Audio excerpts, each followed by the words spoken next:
Good morning, everyone, and thank you for joining me today. My name is Andrew, and it is January 15th, 2026. Today, I want to talk to you about something that has captured global attention over the past few weeks.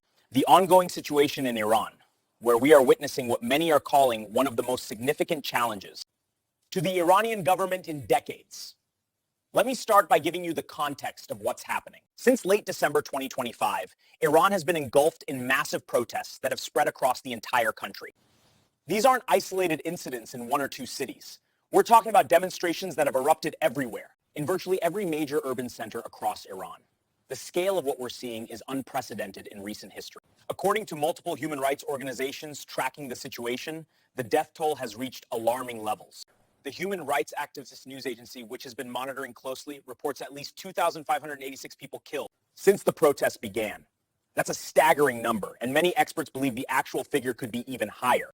To put this in perspective, this death toll surpasses any protest-related casualties Iran has seen in decades. The protests themselves started in late December, and what began as demonstrations in a few cities quickly spread across the nationwide. Iranians from all walks of life have taken to the streets: students, workers, professionals, elderly citizens, and young people. What's remarkable about these protests is their widespread nature.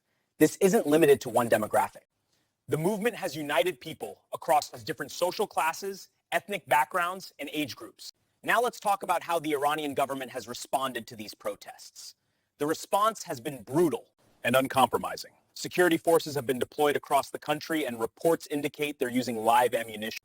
Against unarmed protesters, multiple international news agencies have documented incidents where security forces opened fire. On crowds of demonstrators, the violence we're seeing is systematic and appears to be coordinated at the highest levels of government. One of the most concerning developments came this week when Iran's judiciary chief made an announcement. That sent shockwaves through the international community. He signaled that the government plans to fast-track trials for those who have been detained during these protests. More disturbingly, he indicated that executions could follow. These expedited trials, this is not just rhetoric. Iran has a documented history of using capital punishment as a tool to suppress dissent and intimidate its population.